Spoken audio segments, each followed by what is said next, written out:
Good morning అండి. మితివాద యుగంలో మరొక ఇంపార్టెంట్ వ్యక్తి ఇవాళ క్లాస్లో మదన్ మోహన్ మాలవ్య. మదన్ మోహన్ మాలవ్య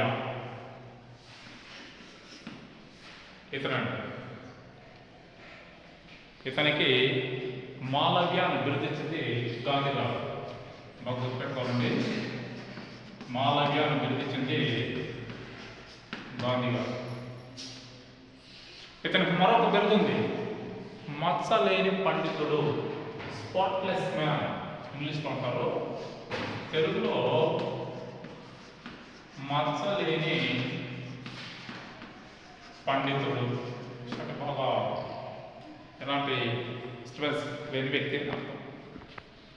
అలాగే ఇతను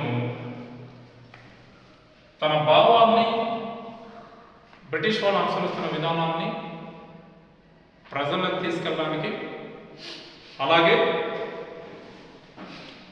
భారతదేశంలో ప్రజలు ఎదుర్కొంటున్న సమస్యల్ని బ్రిటిష్ వాళ్ళకి తెలియజేయడానికి కొన్ని పత్రికలు రచించాడు. అందులో ప్రధానమైనది ఏంటంటే మర్యాద పత్రిక పేరు, మర్యాద, అభ్యుదయ,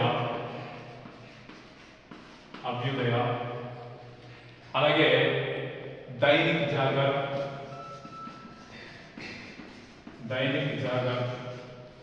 అని కొన్ని పత్రికలు, సనాతన ధర్మ అనే ఒక సంస్థను ఏర్పాటు చేశారు. సనాతన ధర్మ అనే ఒక సంస్థని ఏర్పాటు చేశారు. ఈయన ఏర్పాటు చేసి భారతీయ గొప్పతనాన్ని, భారతీయ ప్రజల పద్ధతుల ఇబ్బందుల్ని బ్రిటిష్ వాళ్ళకి తెలియజేశారు, బాగా కృషి చేశారు. అలాగే మనకి 1915లో హిందూ మహాసభ అనే ఒక సభను ఏర్పాటు చేశారు. వెరీ ఇంపార్టెంట్ అండి. హిందూ మహాసభ ఒకసారి ఏపీ సెట్ ఎగ్జామ్లో ఈ ఇయర్ అడిగాడు, హిందూ మహాసభను ఏ సంవత్సరంలో ఏర్పాటు చేశారు అంటే 1915. సో దాంట్లో పార్టిసిపేట్ చేశారు. అలాగే మనకు ఆసియా ఖండంలోనే అతిపెద్ద రెసిడెన్షియల్ యూనివర్సిటీ ఆ రోజులో ఏంటంటే బెనారస్ హిందూ యూనివర్సిటీ. సో ఇప్పుడు కూడా అతిపెద్ద యూనివర్సిటీ అండి. దీన్ని స్థాపించింది ఎవరంటే 1916లో అనిబిసెంట్ స్థాపించింది. బెనారస్ హిందూ యూనివర్సిటీ అతిపెద్ద యూనివర్సిటీ ఆ రోజుల్లో అండి. అంటే రెసిడెన్షియల్ అంటే హాస్టల్తో కలిపి. ఆ యూనివర్సిటీకి ఈయన విరాళాలు సేకరించారు. That is called as beggar విరాళాలు సేకరించారన్నమాట. యూనివర్సిటీ ఫౌండర్స్కి విరాళాలు సేకరించి యూనివర్సిటీ అభివృద్ధికి బాగా కృషి చేశాడు. అలాగే 1916 తర్వాత బెనారస్ హిందూ యూనివర్సిటీకి వైస్ ఛాన్సలర్ అయ్యాడు. సో వెరీ ఇంపార్టెంట్ అండి. ఎక్కడ ఉంటుంది బెనారస్ అంటే యూపీలో ఉంటుందండి, బాగా గుర్తుపెట్టుకోవాలి. హిందూ యూనివర్సిటీని ఏర్పాటు చేస్తే దానికి వైస్ ఛాన్సలర్ అయ్యాడు. అలాగే 1923లో స్వరాజ్య పార్టీని సభ్యత్వం చేసుకున్నాడు. సో బాగా మూవ్మెంట్స్ బాగా స్టార్ట్ చేశాడు. 1934లో జాతీయ కాంగ్రెస్ ఇతను రాజీనామా చేశాడు. దాంతోపాటు first round table, second round table, ఈ రెండు టేబుల్కి ఈయన వ్యక్తిగతంగా హాజరు కావడం అనేది మనకు కనిపిస్తుంది. సో ఇవండి కొన్ని మితివాదంలో కొన్ని ఇంపార్టెంట్ వ్యక్తుల గురించి కొన్ని సందర్భాలు.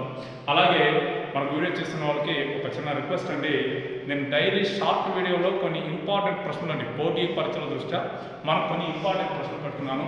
ఒకసారి ఖచ్చితంగా దాన్ని చూడండి. సో చాలా యూజ్ఫుల్ ఇంపార్టెంట్ క్వశ్చన్ ఒక 3 ఒక 4 ఉంటాయి. సో వెరీ ఇంపార్టెంట్ క్వశ్చన్ పెడుతున్నా. క్వశ్చన్ ప్లస్ 4 ఆన్సర్లు ఇస్తుంటాం. సో దాన్ని ఒకసారి చూడండి, మీరు ప్రిపేర్ అయిన వాళ్ళకి బాగా ఐడియా ఉంటుంది. అలాగే నా ఛానల్ చూస్తున్న వాళ్ళకి ఒకసారి మీరు కంటెంట్ ఇస్తే లైక్ చేయండి, సబ్స్క్రైబ్ చేయండి, అలాగే షేర్ చేయండి. మరిన్ని వీడియోతో ముందుకు వస్తా. Thank you.